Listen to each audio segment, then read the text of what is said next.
Hey guys, welcome back to another Weird Wednesday. I'm Ashers, and this is Pat O. Pat O. Before I ask you about your weekend, I'm going to address the elephant in the room here. Turning So into a snake woman. I am a snake woman. I'm just practicing. I'm gonna sound like this for a while. So if you've met me, and probably if you haven't met me, I've talked about it enough. Guys, I have shitty teeth. I have really, really bad teeth. In 2019, I was told that all of my remaining teeth that I had at that time had to come out and I'd have to get full dentures. I've known about this for a very long time. I was in the middle of kind of doing that, and then the pandemic happened and everything shut down. And then the rest of my life started happening. As a matter of fact, I started doing podcasting and focusing on other things. And you know what? It doesn't matter why I'm here now.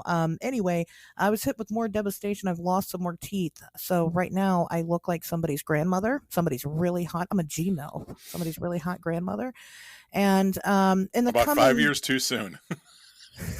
just just 5 years. Wow. You've aged 5 years in a weekend. And a whole weekend. So in the coming months, I'm gonna sound like this, and it's just gonna be fucking the way it is. There's nothing I can do about it, right? Because this is a process. This is gonna take a lot of time, and there may be times coming up where we don't do the show, because I need my mouth to do the show. I need my mouth to do a lot of things, but I especially need it to do the show. And if I don't have usage of my mouth, then obviously there's no show. I'll keep you guys up to date, but in the meantime, teeth are bullshit and they're fucking expensive. But it's to the point now where I can't put this off any further. Um, my insurance will cover most of everything that goes into it. But if you want to help contribute, I still need about a good 2 grand so that I can get teeth in my face immediately. So you can just, I don't know, click on the links at the bottom. Send me your fucking money. That's what I'm telling you. Send me your money so that way I don't have to sound like this anymore. And I can have a big, beautiful smile. So And hopefully where the show's gonna we'll be YouTubing it by fall. YouTube in it by Paul. Well, exactly. We were kind of talking about this. A new set of teeth brings me confidence, a huge boost in confidence, and I can actually do things that I have been too afraid to do up until this point because this is like the only thing about me physically that I just disdain. I don't like. We all have something. This is my something, and this isn't something that I can just fix overnight. So, Right. if you do contribute, it does contribute to other projects and things like that.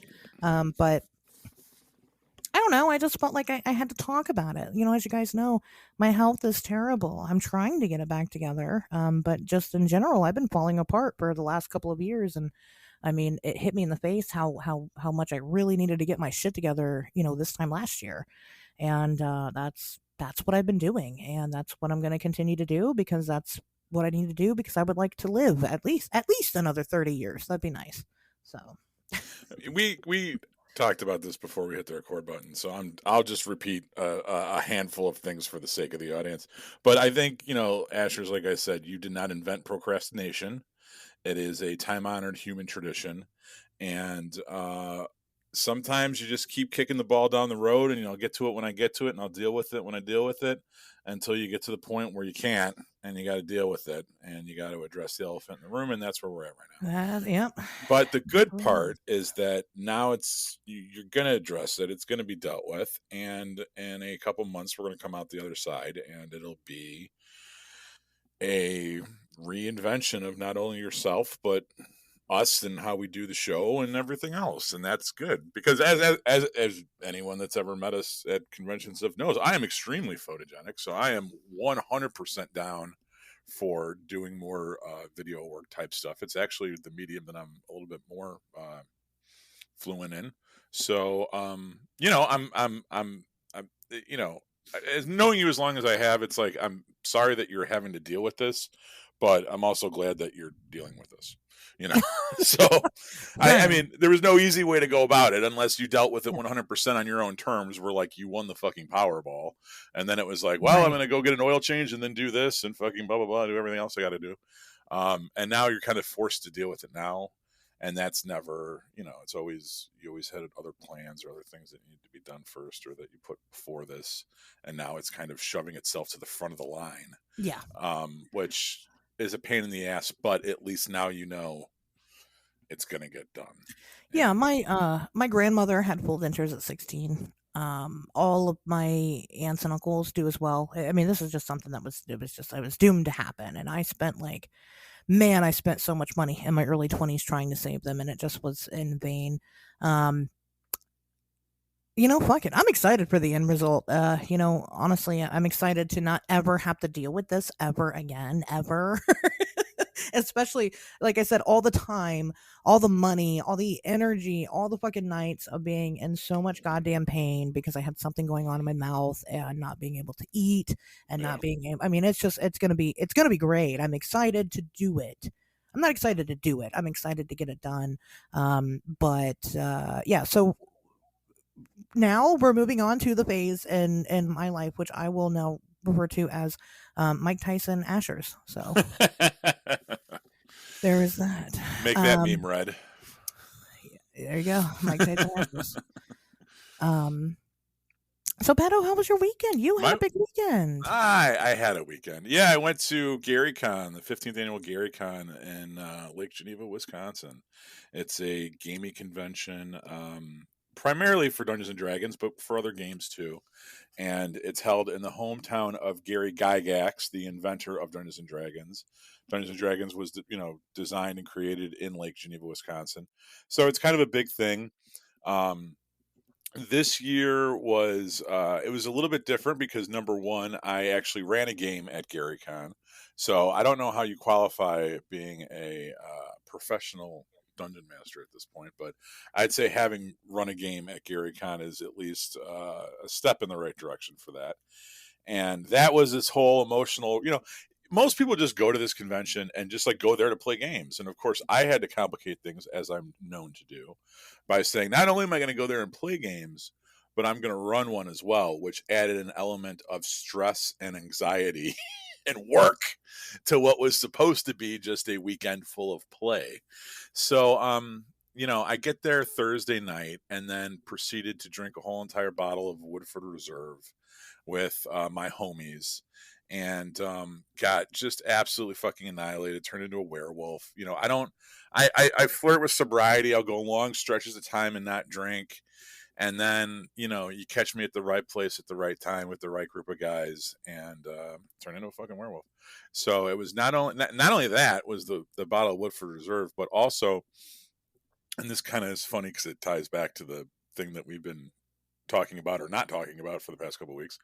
But when we were at Frogman Fest, Tobias had made that comment about there being a lot of professional wrestlers in this community, people that just kind of do things for show or whatever.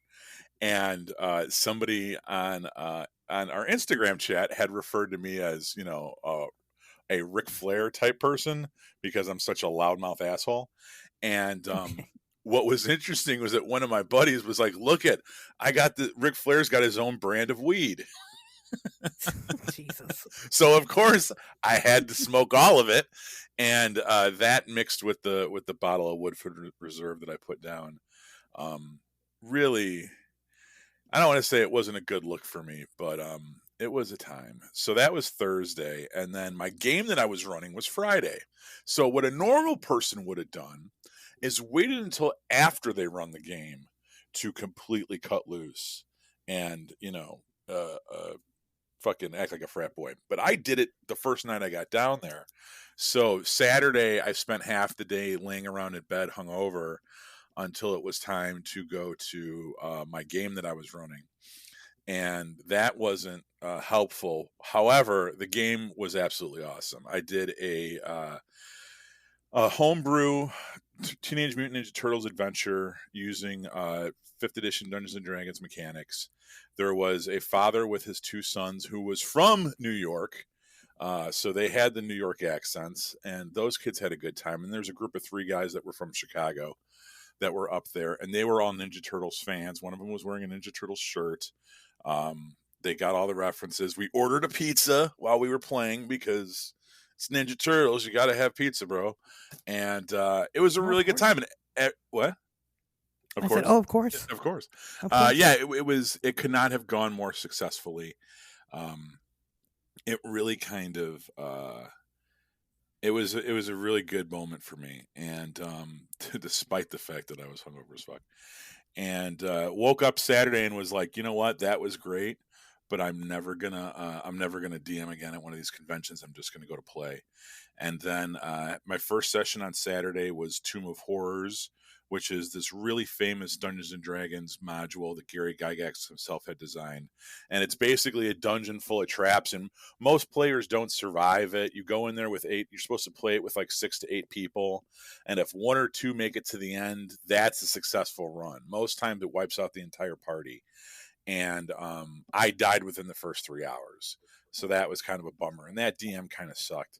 So I met up with some of my buddies that were there, and we hung out for a little bit, got something to eat, and then I went to my second game, which was a DCC game. Now DCC stands for Dungeon Crawler Classics, and it's an old school type gaming system, but it's probably about half the age of Dungeons and Dragons.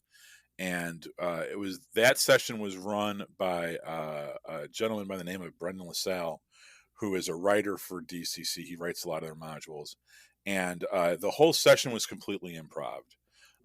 He came to it with absolutely no notes. We went around the table, and luckily I had one of my buddies that was at the table with me, and then a couple other game designers that were in on this game too. So it was a really like kind of it was a if you were somebody that got excited by these type of people, like it was a really fucking neat group to be a part of, and it was awesome, and it was such a great experience, and it was such a great example of DMing done right that I walked away from that and I said, you know what, no, I changed my mind. I'm gonna have to DM at every one of these. So me and Tobias Whalen, I mentioned this several times. We always do Game Hall in October up in Madison, Wisconsin, and I think that I'm gonna do something for that as well. So I don't want to do. There's a lot of people now that are like, when they say professional DMs, it means they charge people to do it. The bar that I do my monthly game at, Rock Island Public House, they actually have some other guy that comes in there and does Dungeons and Dragons once a month, and he charges people $25 a head to play. I would never do that. I think that's fucking tacky. I'm not shitting on Rock Island Public House for letting the guy come in. I mean, make your fucking money. But He's making some bomb ass money. He is. I mean, that's the thing. The dude's probably making like $600 a session. Well, no, if it's $25 a head, he's making like $200 a session. But whereas me, I meet up with my group of friends, and we probably, between all the beer and pizza we eat, we probably spend that much. I don't know. Yeah.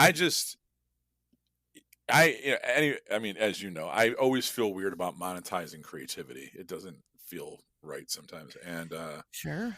I don't know. I'm not going to spend too much longer talking about fucking Dungeons and Dragons because most of you don't give a shit. But that was my weekend. It was very good. It was a very good creative thing for me. And what's nice is that the past couple weeks, I've been spending a lot of my free time when I'm not doing this or any fucking all the podcasting shit I do. I've been spending working on this, and it paid off. And it was good, but now it's done. So I can close that book for now, put it to the left. I'll pick it up again later for Game Hall in a couple months. But now I can open up another book and start doing something different, right? I'm going to start playing the bass guitar again because I got that thing coming up. And working on a movie or working on anything else. Like it's nice to kind of be able to switch gears, right? Monster Fest in Withville isn't for another couple months. So I have this really great period of time right now where I kind of have some creative freedom. I have time to do stuff, Yeah. and that's really great because it was really like, I mean, March was Frogman at the beginning and then Gary Con at the end. So that was my March, was actually doing those two events, and then January, February was kind of preparing for that, and now we're going into April and my slate is clean for at least a month and a half or so until we start getting towards June and we got those conventions. So sure, I get to go to Dentist Fest. That's no, I do. I mean, I still have the event coming up in May that I'm still going to be at. So teeth or not, I'll be there, looking as crazy as ever, talking about aliens because that's what I do. So that'll be fun. And then, but I know what you mean. This is like definitely a break in between. We had Frogman, and it was like, okay, it's go time. And then like right Yeah. after that, it kind of you kind of have this break of like, well, shit, what do I do now? Which is nice to have because you can focus on other things that you need to focus on. So Yeah. And what else was I going to talk about? Y2K movies. Um, yeah. Slam and Salmon, and This Is the End are the two episodes coming up. Ooh, This Is the And End is very good. yeah, and go listen to the fucking Aaron D's Godzilla one if you haven't listened to it already. Go listen to it again. I want big numbers on that. I don't know what the numbers are for that. I assume it was okay, but I feel like that should have been more. That should have been more of a splash, and it did not for some reason, as far as I know. Oh, wow. And that's it. That's all I got. Okay. I watched the Winnie the Pooh movie with my daughter, Blood and Honey. How was it? Yeah, yeah. So I've heard really terrible things about this movie. Yes, exactly. I mean, conceptually, it looks great, but the people said execution wise, it was. I didn't have a problem with it. I don't know what people Good. expected going into this film. It delivered exactly what you came for, Okay. So, there were a couple of things, but it makes sense when you learn about it later on. And like there's characters that are missing, but it's because those particular characters aren't in the public domain until 2024. So it kept it open to a sequel, and that is what you're going to be getting. So, Okay. it did well enough, but it was okay. I mean, it was fine. My kid really enjoyed it. How did you see it? uh, VOD or did you? Or, no. Actually, it's on the Blood Bank from the Bloody Bits Patreon. If you support the Bloody Bits Horror Show and you become a $10 member of their Patreon, you have access to tens of thousands of films. wow. So, which I've talked about before on the show, but yeah, it's totally worth it. That does Totally sound worth worth it. it. But you know what's even worth? It's even more worth it is our Patreon, where if you subscribe, you get one episode that comes out periodically. Period. Sometime. At least every month, but who knows when in that month it will come out. Yeah, Weird World Hawaii dropped this week, It and did. it was. I re-listened to it today at work because I had a shit ton of paperwork to do, and holy fuck, that's probably one of my favorite ones. We liken Oh, yeah. Italian women to volcanoes because you should just stay the fuck away from them because you never know when they're gonna go off. And I said we should put them in a cage and shoot them to the moon. Fucking what? It was. I don't remember that. It was so long ago that we. I know. Another lifetime ago.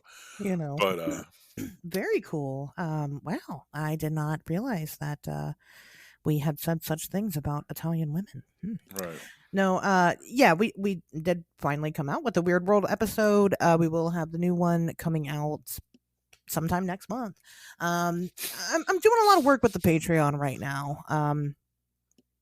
And I don't really know what that looks like yet, but the good news is that if you're signed up for it, you kind of have a say. I mean, you guys pay for it.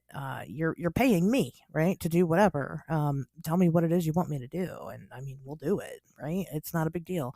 So just let me know, over on the Patreon once you become a member, because it's getting reworked at the moment. I mean, you kind of have that advantage that going into it, you already have a say in what it is you're going to be purchasing ahead of time. So there's that.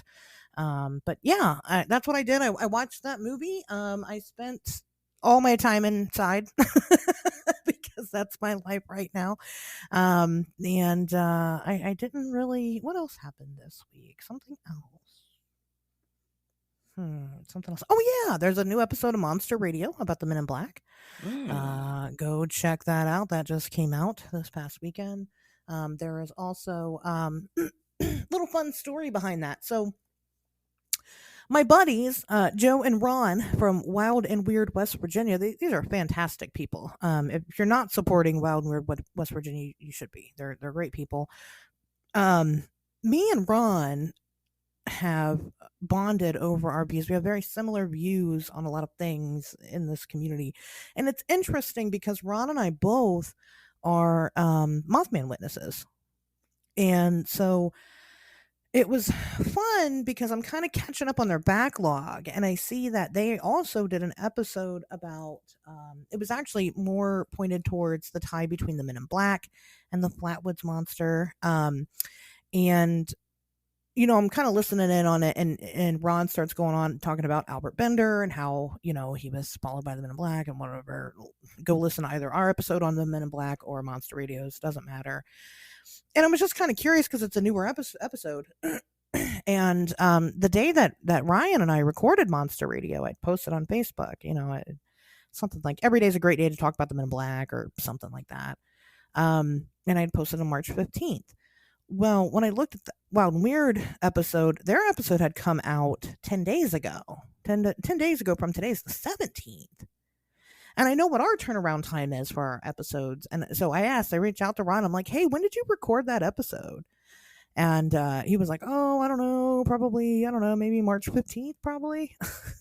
So I sent him a screenshot of my tweet from the 15th. And, Pato had his synchronicity time last episode. I guess this is me having mine. What does that mean? I have fucking no idea. Does it mean anything? Probably. It probably means something, but it could mean nothing. It felt pretty, it gave me the synchronicity butterflies. It felt significant. So that's interesting. Just wanted to kind of add that in there, but that's really it. That's all I did was my weekend. We hit our anniversary. Oh, that's right. I forgot all You about want to talk about synchronicity? I got another one. Okay. That has to do with our voicemails that we got.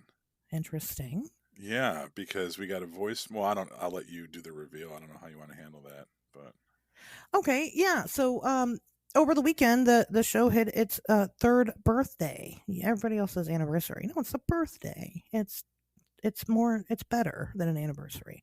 So that was cool. I do a really bad job keeping track of that. I should probably do a better job at knowing when the date is coming. But yeah, I have been doing the show for 3 years now. Maybe we should also celebrate the so we've got the birthday. Maybe we should have the Patoversary. I don't know. We don't need to make that big of a deal out of it. Wow. You just take all the fun out of life. It's like August, isn't it? That's why I think I want to say I have that. no idea. Yeah, I feel it's like August-ish. I can't remember. But I bet you don't wish on shooting stars, do you? I've never seen one. I don't know. Debbie Downer. Well, that's right. You live in Chicago. I'm sure you don't have very good clear skies there. But anyway, yeah. So I encourage people, I made a post about it on social media. I encourage people to call in and leave us a voicemail because nobody ever does anyway. So, but people did. 2 people did. And, how do you want to do this? Do we want to, I was just going to say in the because we're going to play them for the listener. So okay, so let's do. Why don't my synchronicity was with Daniel's phone call because Daniel from the Blue Room Insight called us and said that he was stoned at eating Taco Bell, and at any given moment, I'm stoned at eating Taco Bell, and I just thought that was an amazing coincidence. I don't know who the talking lady was, but it was awesome. Hey, it's Daniel. I'm pretty high right now. I'm calling because it's your guys' 3-year anniversary? So that's why I'm calling. I just got off work. Got some Taco Bell. 5 soft tacos to be exact. Took a bunch of gummies, and now I'm here. Watching Ancient Apocalypse. Yeah. So congrats. I hope you guys make it fucking so much fucking more. You guys rock. You guys are awesome. Yeah. Yeah, that was me. That was me talking on the voice thingy, Daniel, before I turned into Mike Tyson. So what's your Taco Bell order? Do you have a go-to Taco Bell order? It really just depends. I like to take advantage of whatever, they always come out with interesting and fun things. I like Sure. to eat those interesting and fun things. So I know I don't really have a go-to Taco Bell order. No, it just depends. I most certainly do. So I like the steak quesadillas. I like the steak quesaritos, which are only available if you order online. So I'll be completely honest. About 90% of my Taco Bell consumption comes through DoorDash.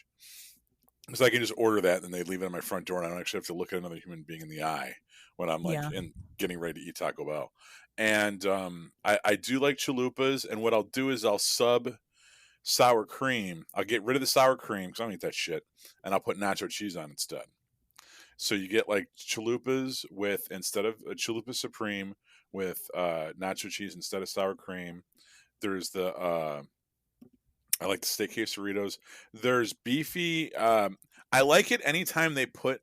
Sometimes they put Fritos in their burritos. I forget what they're called, but it's like crunchy burritos where like it's cheesy and there's beef in it, but there's also like Fritos in there, or like corn chips or something.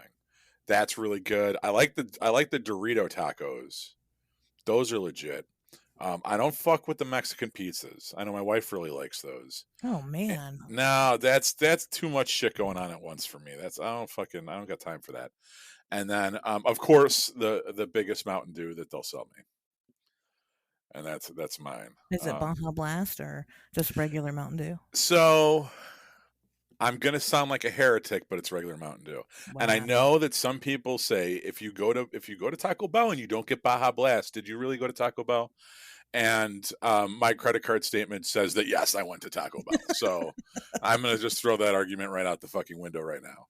But Daniel's order, very conservative. I was not expecting that. I was expecting him to be high at a Taco Bell drive-through, but just 5 soft shell tacos? I don't know. That's not.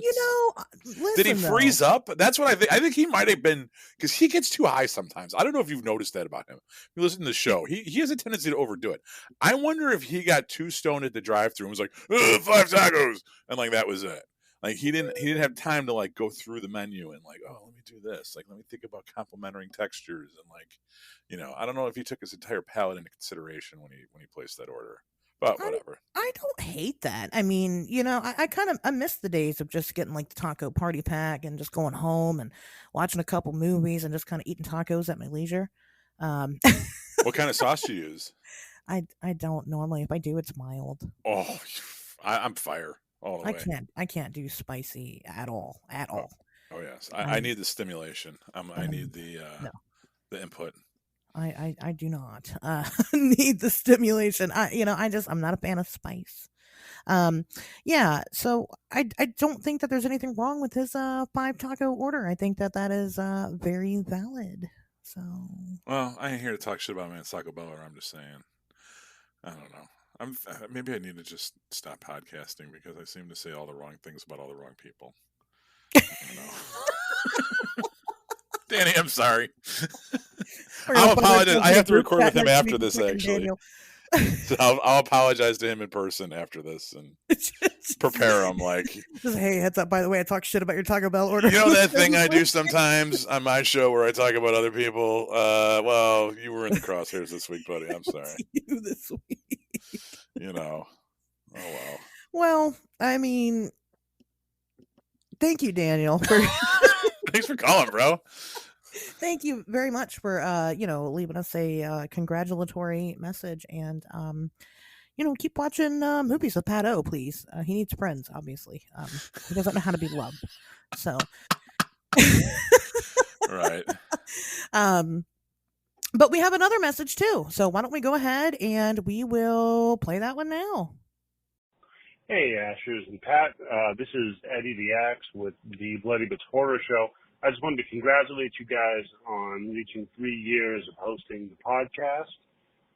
It's always entertaining. It's always a good listen. Something I look forward to listening to regularly. And keep up the good work. Keep things weird, do something weird right now, like with your pants, or take your pants off, or just go yell, or I don't know. I think everybody should just put a little more weird in their life and listen to the show and take off their pants. Bye. Well, I've got great news for Eddie. I took my pants off before we started recording the show. Yeah, that was my primary concern when you talked about starting to use video when we record these podcasts coming the fall. All you gotta do is record from the fucking chest up, maybe. I never have pants on when we record. You don't have to have pants on when we record, even on video. Nobody's gonna know. I appreciate your approval, Mr. Bloody Bits, but yeah, these pants were off long before. Mr. the Axe. Mr. the Axe. Yes. Eddie the Axe. Eddie's a wonderful guy. I've plugged the show over there a couple times, Bloody Bits, the Bloody Bits Horror Show. Mm-hmm. I've been on there like 5 times. I am a reoccurring champion. They like my movies. They like the movies that I pick. Well, they don't like my movies. Well, Eddie probably likes my movies, but I don't think Candace or Tim do. And I won't apologize for that. So he's cool. Me and him talk on Twitter a lot. He's one of those people where like he's a nerd too. If I meet you in person, Eddie, just be like, I'm the Twitter guy. Don't expect me to connect the dots because I will know exactly who you are from that. But I won't disclose what I know about Eddie, but what I will say is that I absolutely want to get him on the show, and I think that we could really talk about some really weird shit together. Come on, dude.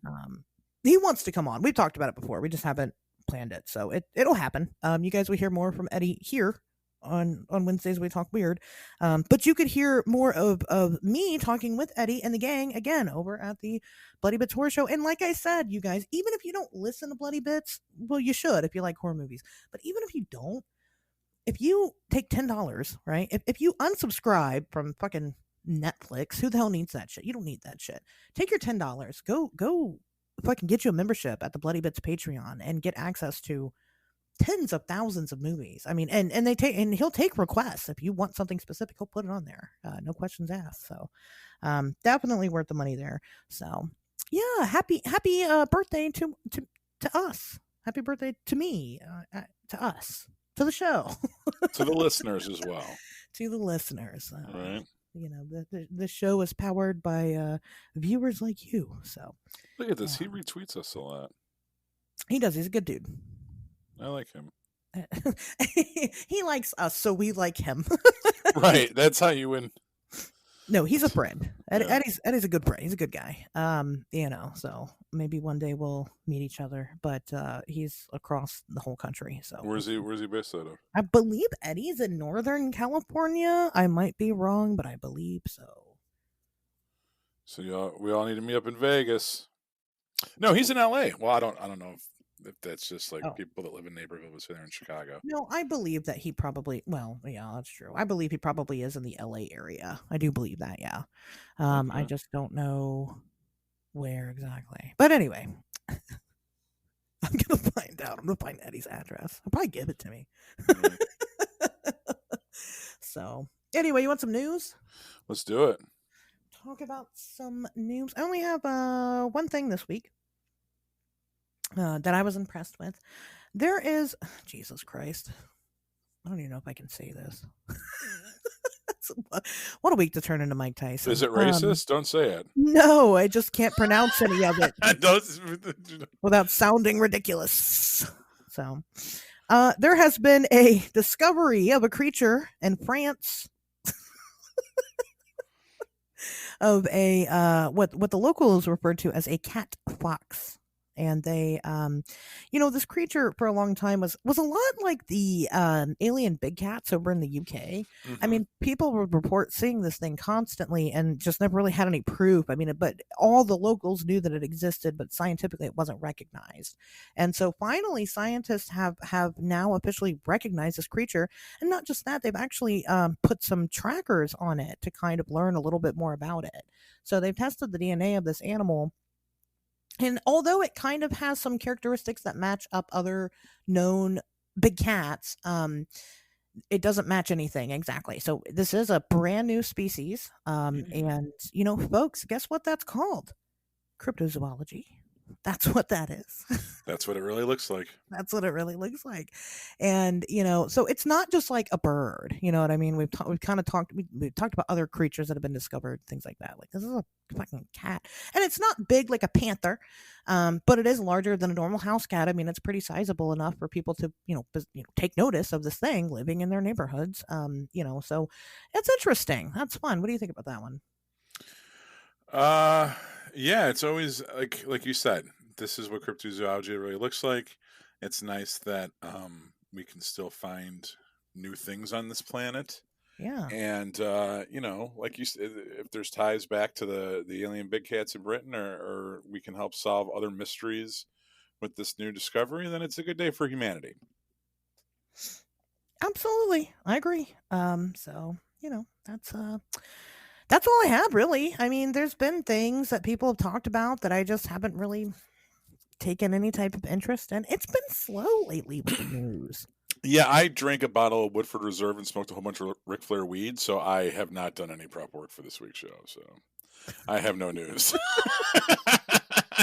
There was one article on Twitter that I saw that I really wanted to talk about, which was some study that correlated people with different intellectual levels and personality types and how they process music.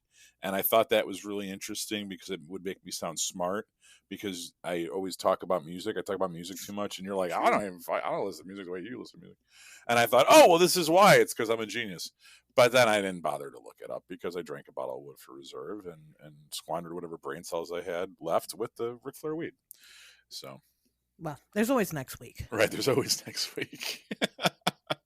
Or the Idaho. I've done tons of... So next month's Weird World is on Idaho. And the time that now what I should have done if I had all those brain cells, alleged brain cells, is I would have spent all of the time that I've already spent researching next month's Weird World. I should have spent it on this week's news segment, and I didn't do that. So, well, not really. Now you're ready for Weird World. Oh, I think I probably just scratched the surface. Like I got some really good Idaho shit. Oh, really? I'm very excited to do that episode. It's gonna be a good one. Very nice. Okay. All right. Well, you know what? That's fine. It's okay. Because I'm excited to talk about this week's topic. I've been excited to talk about this for months. Long time coming.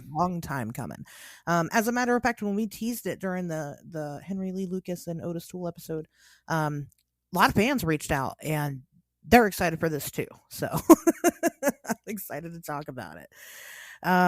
So all right. I guess what do we want to do? Get right into it? Should I ask you what you know about Adam Walsh before this episode, Pato, or we just jump into it?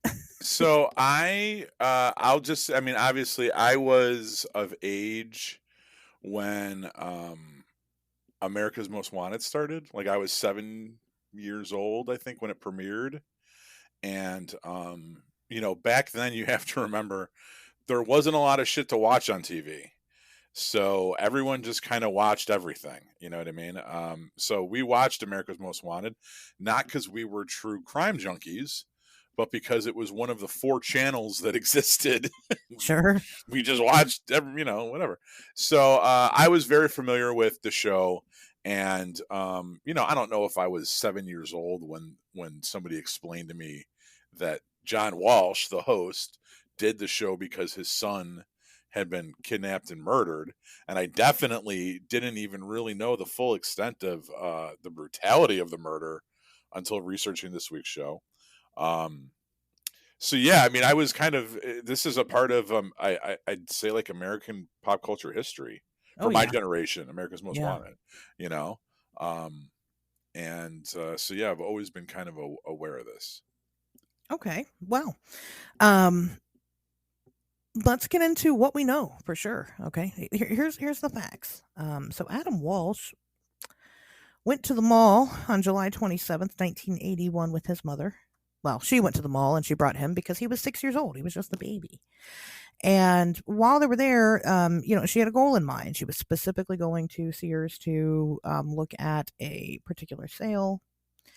And when they walked into the store, Adam had seen that they had like a little video game demo station. Remember those? I don't have those anymore. Atari 2600. Had a little Atari 2600 sitting out that kids could play, right? And there was a group of kids over there playing it, and he begged her, "Well, can I just go over there and play that while you do that?" And she was hesitant, but she ultimately agreed. Okay. So she left Adam there at the video games and went to buy her lamp that she was there to buy. So she comes back and Adam is nowhere to be seen. As a matter of fact, there's no kids over there. Nobody's over there anymore. And she didn't really know what to make of that. So she kind of starts looking around trying to, find, call for him, and maybe he was just looking at the toys. She didn't know.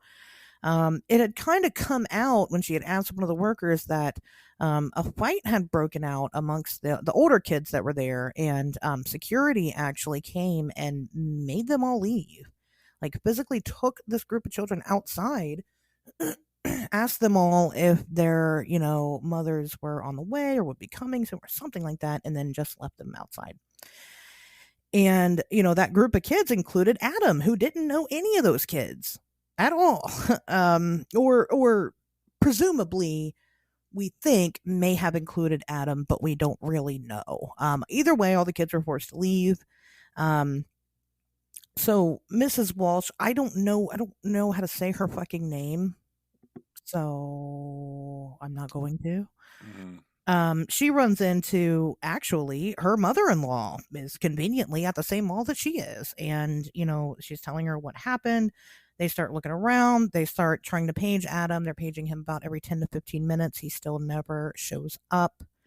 They call the police about an hour and a half into their search once they don't find him. And, well, they still didn't find him. So there was that. They didn't find him that day. So, they go home. They're a bit worried about what may have happened. And then on August 10th, about 2 weeks after he had disappeared from the mall that day, Adam's head was found in a drainage canal off the Florida Turnpike, 130 miles away. And his body was never found. So those are the facts. Anything you want to say about the facts so far? Yeah. As a product of that time, I mean, he was this happened the year that I was born. So I mean, he was a little bit older than me, obviously, but I spent most of my weekends as a kid left alone in an arcade at a mall. And Right. it's really crazy to think that that's what happened to him, and he was even in the same store that his mom was at. They were both at Sears, you know what I mean? Yeah. Like, that's fucking crazy that she was that, she wasn't that negligent. And that's the thing, is that, like, as parents, we hear this all the time, right? This is just part of, like, what people say now about parenting and helicopter parenting. And, remember when you used to, it's one of my favorite memes. My wife and I laugh about it all the time, but remember how, like, your parents back in the 90s, your parents would think that you were, like, at a sleepover and you were really lying in some field somewhere almost dying of alcohol poisoning. Like, because you drank too much at a fucking party or something. I don't necessarily think that, like, people being protective of their children is ever a bad thing. And the amount of, freedom that we gave kids back in the day, like, shit like this fucking happened. You know what I mean? Well, that's why we protect the kids now, right? Is because we know that shit happens. Like, right. And, like, arcades were full of we had Chicago Ridge Mall, Aladdin's Castle was full of just unattended children. Yeah. And who was supervising them? And I don't want to totally derail this episode, but not always good people. Like, and I knew a guy that he was a Taekwondo instructor at a dojo that I went to, and he ended up being a fucking pederast. And he used to work. Not only did he work at the fucking Taekwondo dojo, but he worked at the arcade too. Of course, there's kids at those places, right? And 100% that dude was a fucking pedophile, and exposed himself to me and some of my friends. And it wasn't a big traumatic thing. I shouldn't make a big deal out of it.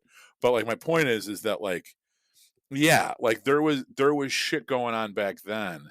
and parents were just very lackadaisical about it. And it was stuff like this in this case that progressively over the years have made parents become more and more protective to the Oh, point yeah. where we are today. And I don't think it's necessarily a bad thing. You know what I mean? That we know where our kids are and that our kids have cell phones and that we're supposed to, all that stuff. I don't think it's a bad thing necessarily. Well, You know? and this child was 6. Can you imagine leaving your fucking 6-year-old alone anywhere Fuck at no. any And time? Right. that to me sounds like, look, no one's more judgmental of parents than other parents. And these people lost a child, and I'm not here to sit there and shit talk them, but goddamn, 6 years old, like that really was a different time. Because I don't know, I'd feel weird about leaving my 12-year-old, but I got a big ass kid too. No one's gonna fucking run off with him. Yeah. But still, Right. it's just as a parent, this story fucking just hits on all the wrong levels. You know what I mean? Yeah, 6. But she was gone for, she says, 10, maybe 15 minutes tops. Maybe. Yeah. She went to go get her item. She came back and he was gone. He wasn't there anymore. And, but again, different time. We're not going to judge the parenting style here. Clearly, I think she's learned her lesson. You know what I mean? Like, well, look at the security guard too. Like, just fucking randomly throwing out the kids. Like, okay, all of you, right. like, go to the parking lot. Like, who the fuck was that guy? Just assuming you all know each other, right?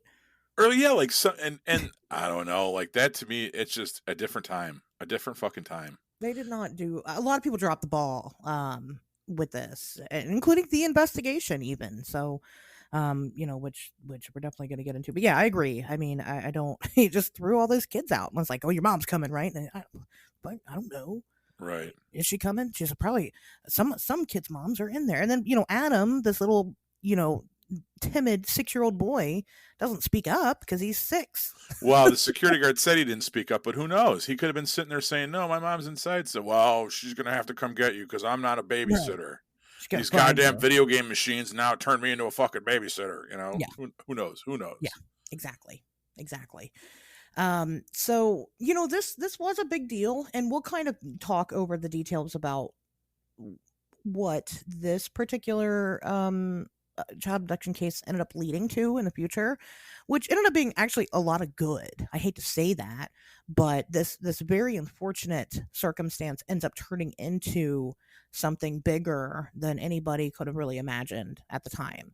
But we're not really here to talk about this. So what ended up happening was after Otis Toole was caught, remember we talked about them back in the Henry Lee Lucas and Otis Toole episode? You should go listen to that if you haven't. After Otis Toole was caught, him and Henry were both confessing to all of these murders just constantly, right? They have killed hundreds and hundreds of people all the time. And what we learned during that episode was that, well, guess what? They probably didn't actually kill all those people. As a matter of fact, anytime the investigators were interrogating them, they would actually feed them information and they would falsely confess to killing all these people. It got them trips to go dig up bodies that weren't ever there. It got them specialized treatment. They were having steak dinners and smoking cigarettes and, having a good time as inmates because they had learned that if you confess to other murders, then we can just go ahead and move you around and do all this fun stuff with you. Sure the hell beat sitting in a cell all the time, right? So one of these murders, now it's not to say that Henry Lee and Otis Toole didn't actually kill anybody, because they did. They weren't good people. They were very grimy, nomadic, weird, stupid people. They just weren't good people, right? So they did kill people. There's a reason why both of them ended up in prison. But in particular, Otis Toole had confessed originally to the murder of Adam Walsh. Okay. Now, what he says happened is that he was wanting to kidnap a child to kind of adopt his own kid. And so he takes the opportunity, he kidnaps Adam. He said Adam went with him freely. And, while they're kind of driving away, he says that they started traveling north towards Jacksonville.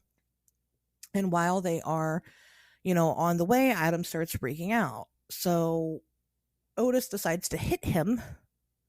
And then, the kid starts crying because he just got hit by a grown ass man. But then Otis decides that's not good enough. So he decides to beat him unconscious. Mm-hmm.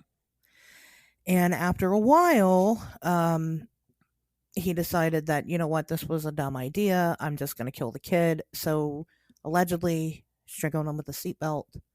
He cut off his head, and then he burned his body in like an old refrigerator at a dump somewhere, and then dumped his head off of the Florida Turnpike. And then he went on his merry way. Okay. So Otis continued to confess and recant and confess and recant over and over and over again this story. Things have changed about his confession. Initially, his first confession was that him and Henry were actually together, and they had both kidnapped Adam, and they were in on this together, and they killed him and whatever. Well, we find out that that's not possible because at the time that this happened, Henry was in jail in another state. He was not. It wasn't possible for Henry to have been there. So we know that didn't happen. Well, when they called Otis out on that, he said, "Oh yeah, but it's just me." That's right. It was just me. So where this grisly murder took place, because there's a thing about if you decapitate somebody, they're going to bleed all over the place, right? And there was blood in Otis's car. But here's the thing about the car is that, it just up and disappeared. Yeah. The car, the floor mat, anything that had any type of evidence or blood evidence on it whatsoever, it just is gone now. It's just gone. What do you make of that one, Pato? Yeah, I kind of called bullshit on that during their episode, the Henry Lee Lucas and Otis Poole one. That doesn't make sense. That the car, how does the car disappear? You know what I mean? Unless you're trying to get rid of it because it would prove something that you don't want it to prove, which is that it had nothing to do with anything. You know what I mean? I also, what also is crazy too, and this goes back to kind of the first part when you were just explaining the chain of events. As a parent, can you imagine that first night? How do you even go to bed knowing that your kid is out there somewhere? You don't. You don't. How do you? I don't even know. I don't even know how you would do that. Yeah, I mean, as much as we like talk shit about our kids all the time on this show, like I actually do like my kids. Like I would be devastated. I wouldn't. I mean, I wouldn't. I don't know what I would be doing. I would be losing my fucking mind. Like I would be trying to find the kid. I'd be out there somewhere doing something. Yeah. I'd want to know the security tapes. I'd bring in a private investigator almost immediately. Like, yeah, you would need something. There's no way you could stop. I couldn't stop for a fucking second. No, not at all. Yeah. And if the police weren't, if I didn't think the police were doing enough, because I guess I should have looked this up. Wasn't he a cop? Who, John Walsh? Yeah. No, he wasn't. He was oh God, I don't remember what he did, but he wasn't a cop. Oh, okay. He was he did something else. He was a regular jerk off. I don't remember. Yeah. I don't remember what he did, but this is what propelled him to be, John Walsh, I gotcha, yeah. As we know now. This has completely shaped his personality, which, again, has been, of course it would. Yeah. For the better, right. It would. I mean, you would become fucking obsessed with this situation. I mean, because, again, there's 2 weeks time in between where they had absolutely no clue where Adam was. No idea. Is the head even the fucking head? Yeah, it is. Okay. They matched it up with the dental records. Jesus. So it is. The head, we'll kind of talk a little bit more about the condition that the head was in later, because that's important. But it was actually pretty fresh. I mean, to the point to where they thought that that had just happened. Like he had just been decapitated and dropped into the water. Jesus and it went Christ. straight into the drainage. So it was in really good condition, but yes, they identified him with dental records. On the August 10th is when they found the head, but they hadn't identified it yet, and they hadn't said anything to the Walshes. And August 11th, John and his wife were on TV, calling out help for to find Adam. They didn't even know yet. And so, then they found out just a couple hours later, that he had been found. I guess at least the search is over, but then you open up so many other questions, what the fuck happened? Who did this? Then you're on to the next thing. So even though, they're found, I still don't think that it offers any type of reprieve to anybody at the end of the day, because your child is now dead. That's worse. That's worse. I don't know if it's worse for them to go missing forever or for them to be it's dead. definitely, I would rather know that they're dead and their suffering is over than they're alive somewhere in a fucking tiger cage or who knows well, like what. in the case of like the Johnny Gosh. Yeah. That was a good one. So it's not a good one, but it's a good episode. But yeah, I mean, there's just either way, I mean, either outcome's not great.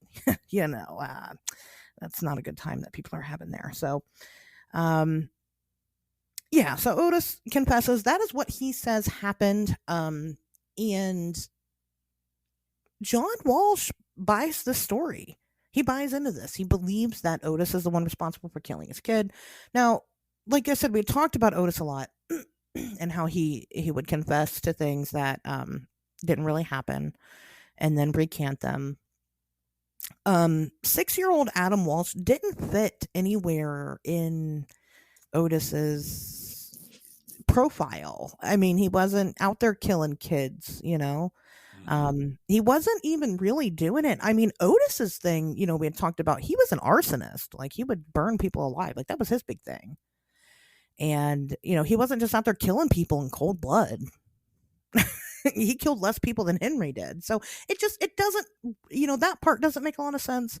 Or wanting to adopt the kid thing. Like, that's kind of fucking what? Just really out there. Yeah. I'm just and going to. The kid got in the car and that, like.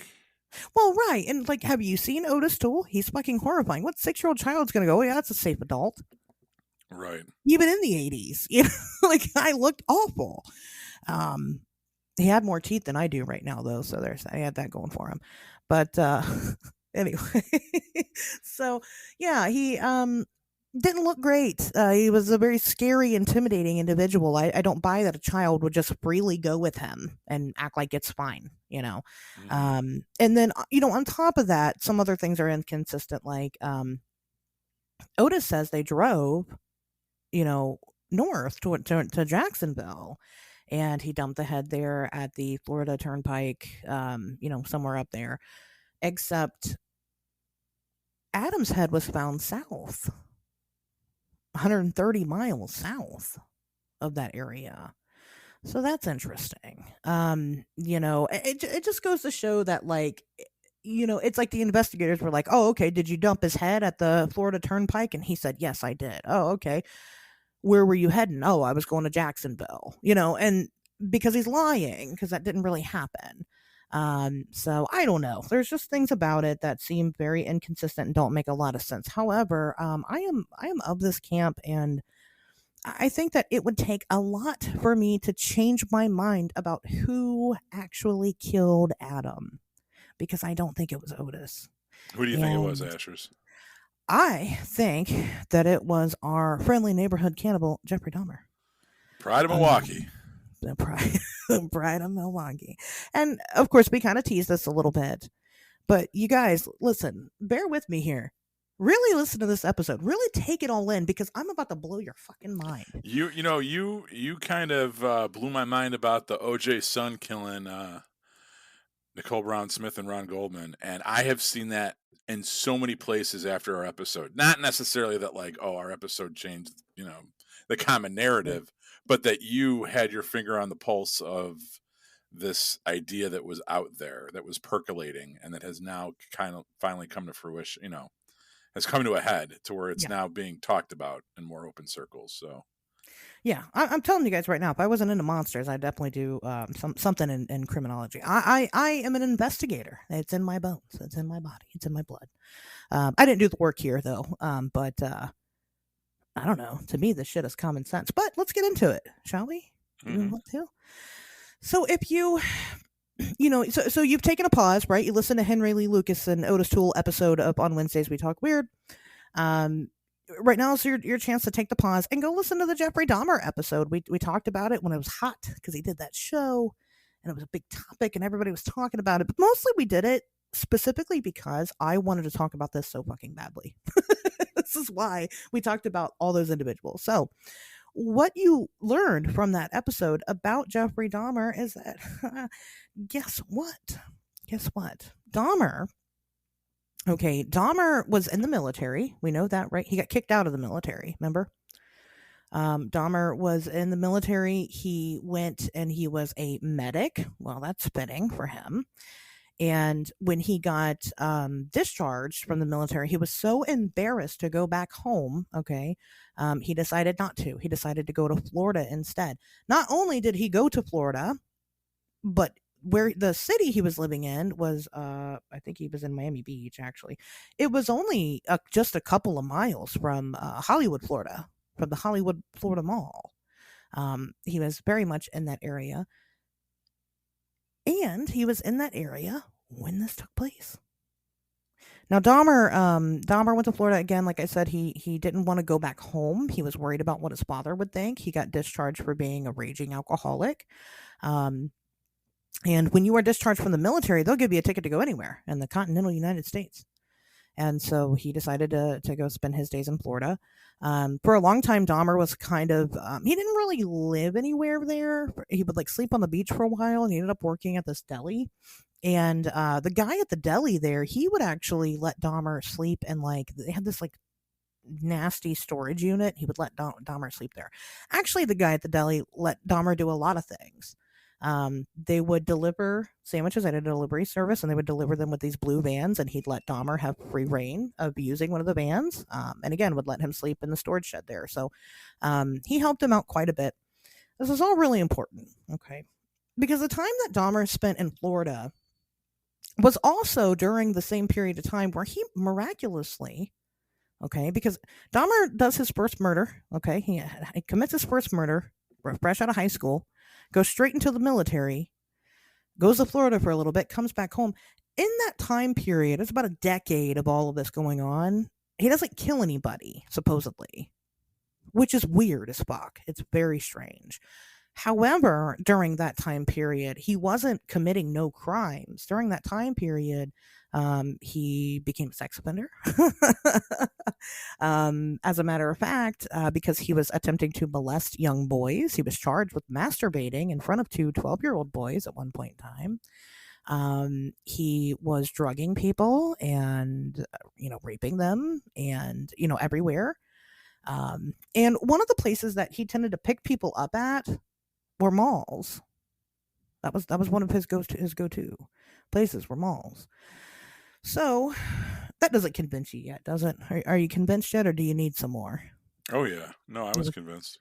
Oh, you're already convinced. You don't need. He's like, no, it's definitely Dahmer.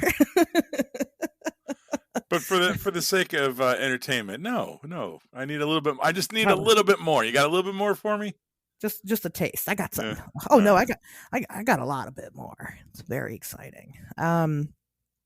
So three separate witnesses place Dahmer at the scene of the crime. I'm sorry. Two of them place Dahmer at the scene of the crime. One of them places Dahmer at a nearby different mall. Okay. So we'll talk about that. So one of the witnesses saw Dahmer that day in the toy department of Sears, which is where the video games would be. Mm-hmm. Okay. Now, of course, he didn't know at the time that was Jeffrey Dahmer. All right. But he just reported, what he had seen that day. It didn't occur to him until later on down the line when Dahmer was arrested in 1991, 10 years after this happened. It didn't occur to him that was Jeffrey Dahmer until he saw Dahmer on TV. He saw Dahmer's picture in the newspaper and he said, that's the guy I saw. Even though he was called the Milwaukee Cannibal, right? He's on the other side of the country. That guy's like, that's Dahmer. He actually, there's a quote here.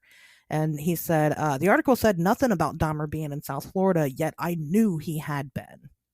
He knew he had been. And that's the thing. It didn't say anything. That guy had no fucking idea that Jeffrey Dahmer had ever lived in South Florida. So it was probably Dahmer. And the biggest reason why that guy recognized him was because he was hitting on him. Dahmer was hitting on him and trying to get him to come home with him. So there's that. Let me see here. Oh, okay. One of the biggest leads that they had in this case was that there was a witness who claimed to see a 20-something-year-old man, okay, a white male, wearing an army jacket, carrying an upset child into his blue van outside of the mall. So I don't know if you believe in coincidence or not, but Wait. Back it up. Okay. So this guy sees someone carrying a child into a van in a mall parking lot and just shrugs and just... Okay. Well, no, he reported it to the police, but I mean, I don't know, Pato, how many times have you picked up your crying child and carried him out of somewhere? Well, not on, if he reported it to the police and there was an investigation going on because somebody's child went missing from that mall. Right. Why wouldn't the police connect the fucking dots or at least investigate? That really dumb. Because at the time, Pat, you got to remember, Jeffrey Dahmer wasn't Jeffrey Dahmer yet. Whether or not it's Dahmer, the police got a tip. The police got a complaint. A small town police department. We're not talking about the city of Chicago, where someone on the south side, a kid went missing on the north side, and someone on the south side reports seeing something. I mean, this is like the same vicinity. So, kid goes missing from the mall. The same day, the police get a complaint that they saw a crying kid being thrown in the back of a van. That's not a terrible leap of logic to connect the two and follow up on it. No, but what are they going to do with that information? Find out who has blue fucking vans. You would think, but they didn't really have that. This is the 80s. This isn't the same. It's not the same world. Either these are the world's worst police, they're complicit in the case, or it's a fucking bullshit witness. I agree. Both of those. Did the police ever verify that they got that tip or they got that call? Yes, that is a direct lead from the police. That is, Jesus, never leave major metropolitan areas because the police are fucking incompetent in small towns. When you think about it, if you were a good detective, why would you live in the middle of fucking nowhere and be a good detective? Hollywood, Florida is not a small town.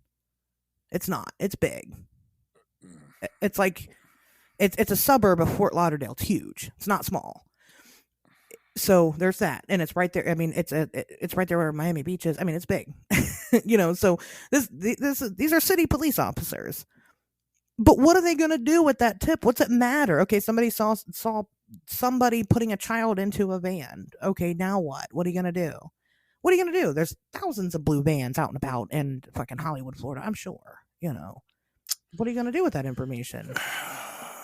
I mean, something you can't do anything with it. You can't just start stopping people with blue vans just because. Again, this is before things are the way they are now, and we know that. We know how important that is because eventually we're going to talk about some of the changes that took place because of this. We know that this investigation was handled poorly, and we know what we can do better nowadays, but you can't put out an Amber Alert because nobody could say that child was Adam Walsh. We don't know who that was. We don't know. We had a man taking a child that was clearly distressed into a van. Now, I don't think the child was probably yelling help or anything like that, but they were probably crying. They were probably upset. And again, how many times have you, as a parent, picked your crying child up that was acting like a moron and took him off? I mean, honestly, not since they were like very young. Well, right. Not like since he was. Let me put it like this: have I ever done that with a toddler? Yes. Have I ever done that with like a fucking 6 or older kid? No. Oh, I probably have. My kid was a hellion for a while. My neighbor called the police on me because my child was throwing a temper tantrum in the hallway of the apartment building one time, and she thought that something. Good on her for doing that, but also fuck you for doing that. Like, It was just my kid was throwing a fit. She was like, "What's the problem?" I'm like, "She's a child. I don't know." Right. Listen, lady, if I knew what the problem was, I'd fix it. I'm fucking know. Here we go.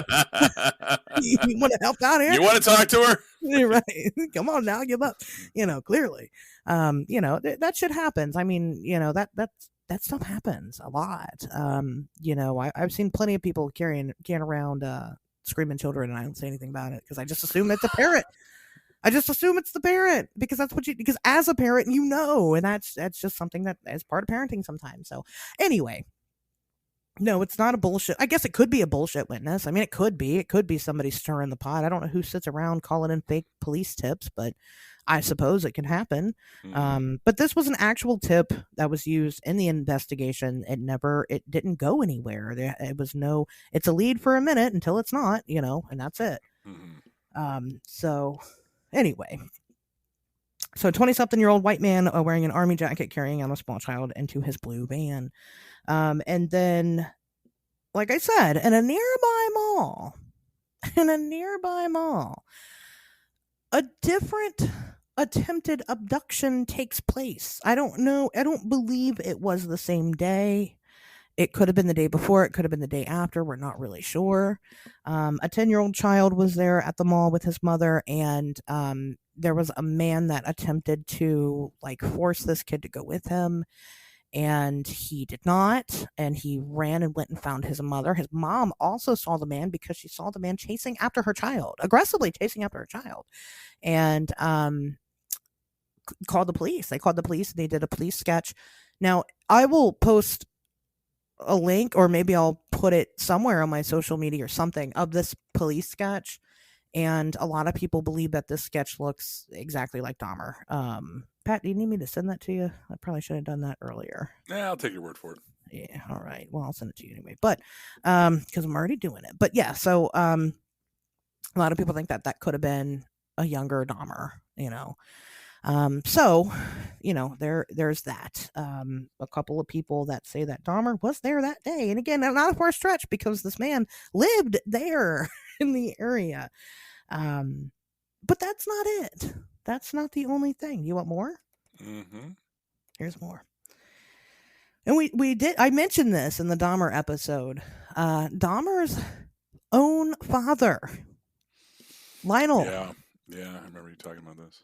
Lionel, after his son was arrested, Lionel called in to the America's Most Wanted tip line, because at that point in time it was a thing, right? The America's Most Wanted was established, and reported that it was his son that took and killed Adam Walsh, because his son's a pedophile, and that's exactly what he would have done. He was known for cutting his heads off of victims, and his son's a pedophile, and he lived there at the time. He did it. My son did this.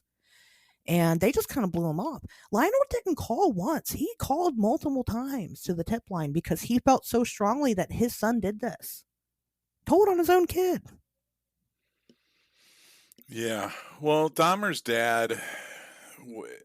He's an interesting character. Yeah, he came at this...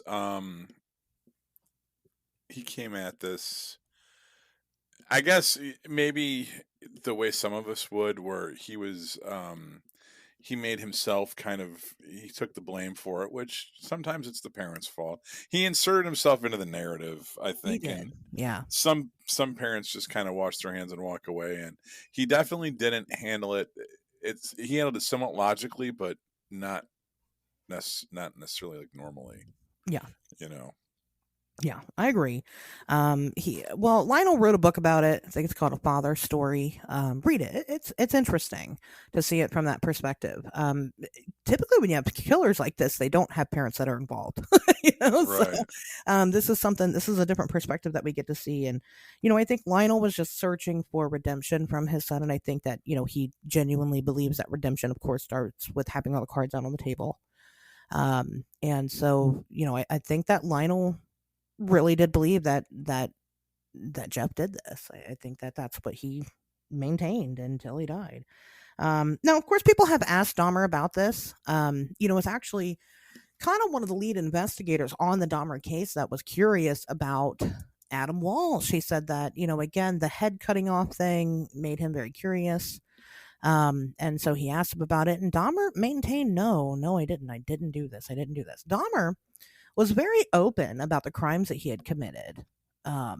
He was very detailed about what he did and why he did it, and up until the day that he died. And so Dahmer, his defense of, I didn't do this, was, I've already told you everything. Why would I omit this information? We kind of talked about that a little bit more, over on the Dahmer episode. But And what conclusion did we come to on that? Because I don't really remember. Well, we're divided. I believe you were very much like, well, yeah, why wouldn't he just admit to it? Whereas, like with me, there are differences between Adam and Dahmer's other victims. Adam was significantly younger, even though Dahmer did prey on some children. Those children were still like 12 and over.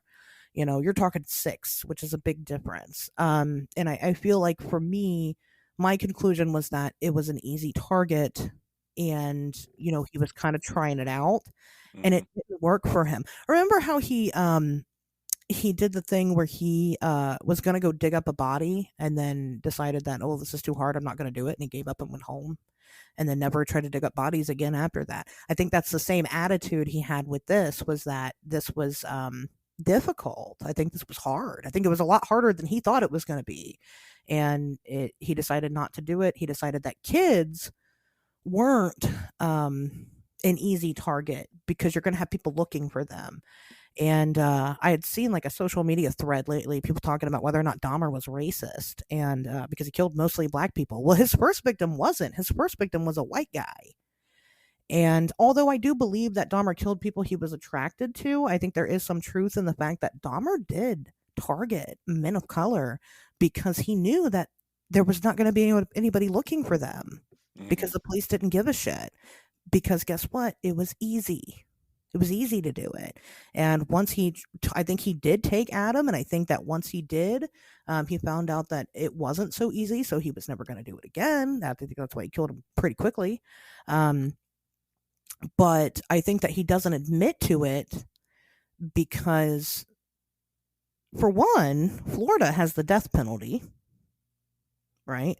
Where Dahmer was convicted in Ohio and in Wisconsin, they didn't have the death penalty, so he didn't want the death penalty. Okay, so he never admitted to it, and they didn't have evidence to convict him, so why would he? And then also, I feel like even for him, that was too much. Like admitting that I think he was embarrassed of that. I think that's weird, but yeah, I think he was embarrassed because he preyed on such a young child. Maybe it was, well, I know it would have affected his prison experience or something. Who knows? He said that. He told that to one of the investigators. If I ever admitted to killing Adam Walsh, I would be a dead man here in prison. He did say that. And the investigator took that as a confession without confessing. Mm-hmm. He was like, oh, okay, well, so you did do it. You just don't want people to know that you did it. Because they have bad reputations for pedophiles in prison. But he already was one. So I guess I don't know how that would affect anything, because, he killed as young as 14. I guess prisoners don't see 14-year-olds as kids. I don't know. I don't know. But, yeah, Dahmer never confessed to it. Maintained till the day that he died that he had absolutely nothing to do with it. But I just feel like all the evidence, stacks up. I said we were going to talk about the head, and I'm going to. Otis Toole said that he cut off Adam's head with a machete that he had in the car, an old machete he kept in the car. Mm-hmm. As one does. Right, exactly. You got to keep your machete close in case you want to chop some heads off. Adam's head was not cut that way. Adam's head had a very clean cut on it, like a surgical cut. Like maybe somebody who had just gotten out of the military and was a medic and knew how to do those things and had those instruments might have done. Mm-hmm. It wasn't clean, and you could tell that. They also landed that he died from asphyxiation, but I don't know how they came to that conclusion. I don't know how you could tell by just a head, Mm-hmm. Dahmer did have a place that he was kind of staying at for a while, and now there were reports of people in that area that had complained of the smell coming from the storage area, and they just thought that it was Dahmer was just messy. I mean, he was an alcoholic. They just thought he was gross in that little storage area. But in hindsight, some people believe that maybe he did keep the body for a minute. And, maybe that's why it was found 2 weeks later, and the head, like I said, it was pretty, not only was it pretty clean, it wasn't terribly decayed for being 2 weeks in water. Whereas, like, Otis made it sound like he left them all immediately with Adam and killed him immediately. And then you got 2 weeks of decomposition. It wasn't like that. But that last bit, that's just kind of maybe hearsay, because the investigators, the police on this case, they took Otis's confession and they just said, okay, that's what it is. We know what it is and it's over. I don't know. They just accepted that. They accepted that as the answer. And in 2008, they finally closed the case on Adam Walsh, naming Otis Toole the killer. Otis was already dead by then. They couldn't really convict him anyway. They didn't have any evidence to. And the saddest part of this story is that in 2008, that was finally when Adam's head was released to the family. They'd kept his head in evidence that long. Jesus. Because it was an open case. They needed to have it. So, what do you think about that? All that? That's a lot. I mean, I can understand why if I was a parent, I would want the Otis Toole explanation versus the Jeffrey Dahmer. Yeah. Especially knowing what we know about Dahmer. Right. To think that, your kid went through all that before he died. Right. But I think it's just, there's so much, like the mishandling of the evidence and the fucking police department. I know you maintain that Hollywood, Florida is a big city, but my perspective is a little bit different. And I Jesus fucking Christ, I don't want to say anything disparagingly about the Walshes because look at what they lost. But, and it's very easy to Monday morning quarterback that situation as a parent and say I would have handled things differently. But, I mean, I don't know. It's a lot. It's a tragedy. That's the takeaway. Who do you think killed Adam? Oh, fucking Dahmer. I mean, or a third party. I don't think it was Otis. You don't think it was Otis? Yeah. Yeah. Or who knows? There's the water, the drainage ditch thing. I mean, like when you say that, the first thing that comes to my mind is smiley face killers. Oh yeah. You know what I mean? Just because that, and then that picture you sent me, who that looks like to me, and maybe that's just pedo being pedo, but that looks like Gacy. And I don't think it's Gacy that did it. I'm just saying that, he looks a little fatter, but I don't know, man. Makes you want to hold on to your kids extra tight. Oh yeah, absolutely. At minimum. I wanted to cover this because I feel like the case, I hate to say it, but Adam Walsh's death feels like a sacrifice. And I hate that it sits here like this with really no end, no proper conclusion. And if John Walsh wants to believe that it was Otis Toole, that's what helps him sleep at night, who the fuck am I to tell him anything? I'm not going to. But I, just as a citizen, as somebody who thinks that, of course, preserving our children is very important. And as a parent who has children, I think that it was important to do this story justice. I think it was important to really show everybody the facts about, how these things happen, how they can happen, what they look like, how incompetent some of these people can be, as far as investigating and things like that goes. Lots of things have changed, because of this. But like I said, it feels like a sacrifice. I mean, it sucks that this child had no chance because they had to die in order for us to create the things that we have in place now. Humans suck. Well, I think if I can give my end of the show soliloquy, I think it kind of it bears a small resemblance to the situation you're going through. It's actually something that's going through my mom right now too, believe it or not, which I'm not going to get into right now. But I think sometimes we know the shit that needs to be done. Yeah.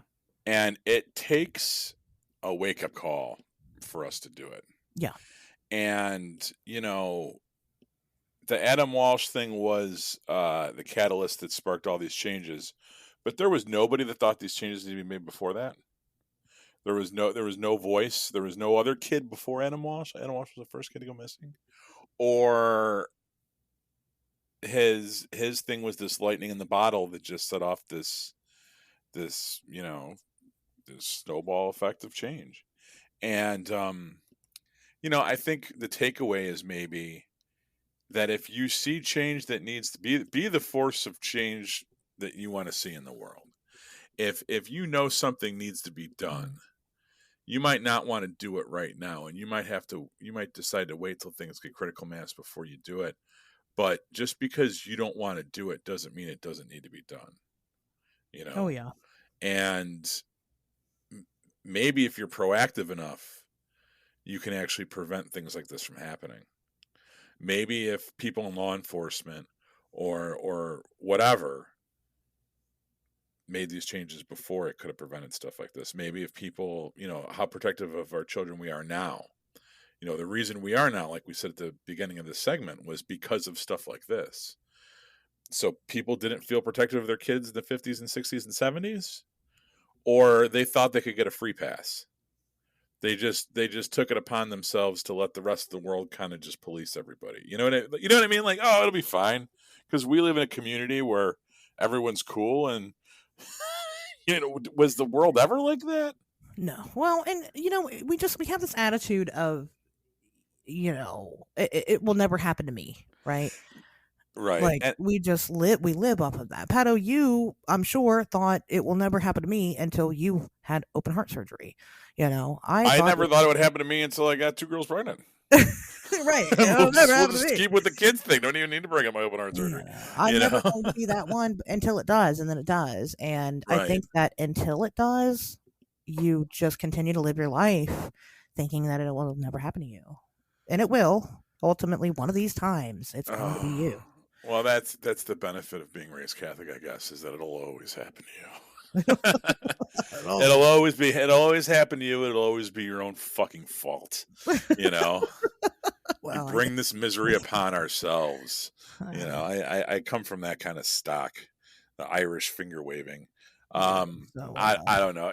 This is all I have to say is that, and then in the light of today's events, which we're recording this on 3/27, and this is not me turning this into a fucking Second Amendment fucking rant, but like, how many school shootings need to happen before people do shit and people don't do shit? Oh yeah. You know what I mean?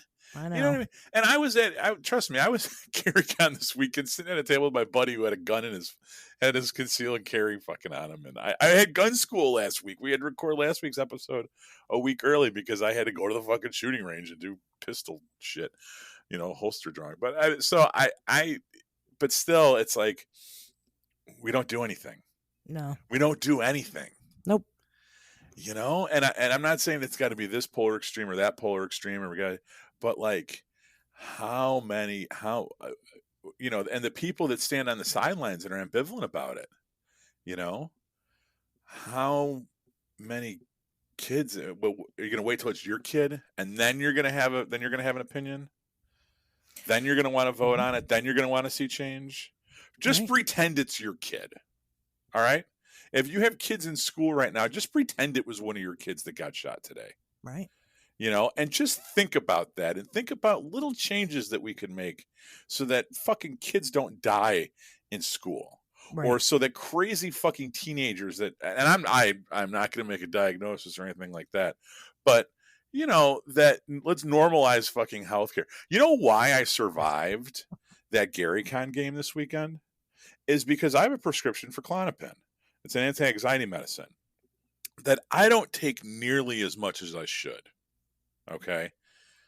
but I took one before I went to the convention because I was on a fucking 11, and it brought me down, and I had an awesome session. And I was talking to my wife about it afterwards, and she's like, "Yeah, that stuff will actually that prescription that the doctor gave you for fucking medicine, it'll actually help you out if you take it from time to time." Okay. Instead of I use it recreationally, like, I'm gonna watch This Is the End. Let me pop 2 Klonopin and have a fucking Miller Lite.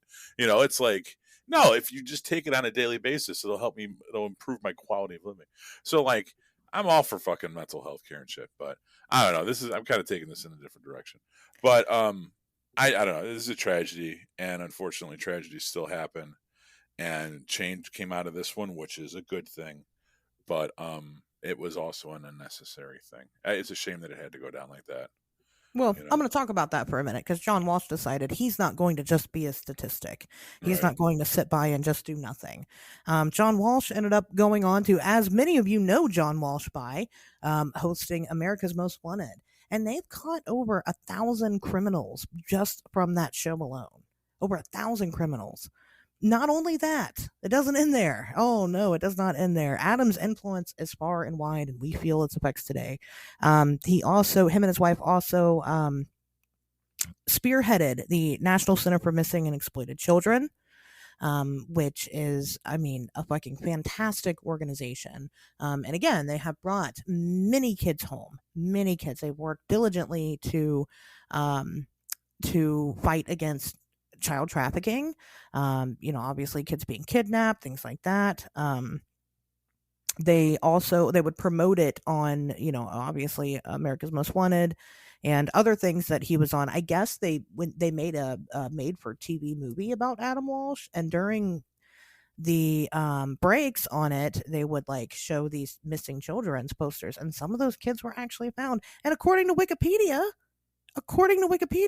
one of those kids that was found because of that spot in between that made for TV movie was Busy Bone from fucking Bone Thugs and Harmony. Had been kidnapped by his stepdad or something, and was found because he had been. That's what it says. And if you trust Wikipedia as a accredited source, I don't know if that's true or not, but I hope it is. Just imagine what the world would have. I remember in high school. No Busy Bone. I remember in high school going into the locker room after gym class, and there was some kids fucking listening to Bone Thugs, and this one kid came up to me and said, "What's up, motherfucker? I'm a grave digger." And I was like, "That sounds like a shitty job." And someone was like, "No, that means he's in a gang." I was like, "Oh shit." That's the association I always made with Bone Thugs.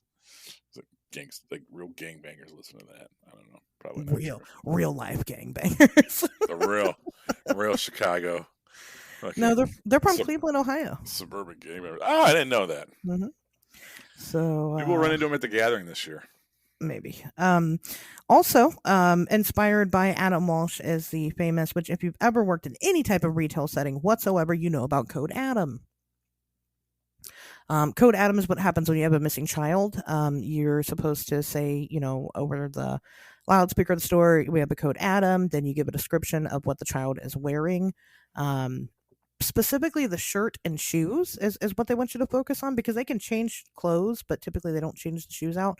It makes all the employees at the store more diligent, so they're looking out for these people. They're paying extra attention to the people walking in and out of the stores, things like that. Lots of kids are found that way. They're not typically kidnapped. They're just wandering and lost. And then Congress also signed into the Adam Walsh Child Protection and Safety Act, which actually is what established our modern day sex offender database. So it is there, and maybe had there been such a database back when Dahmer was doing this shit, we probably would have already had our eyes on him. But we didn't. And many other things have come from this. We've learned so much since this case. But like I said, John decided he wasn't going to be he wasn't just going to be a victim. He was going to be a true survivor, an actual advocate, and made changes. And he was just some fucking guy. Initially when this happened. So you could also, even if you're just some fucking guy, you could also be the pioneer of change for things that you find important, big or small. I can't agree with that testament enough. And if you happen to come across an adult carrying a disheveled child around, you can call 1-800-THE-LOST and report it to the National Center for Missing and Exploited Children. So there's that. Pato, anything else you want to say? I got nothing.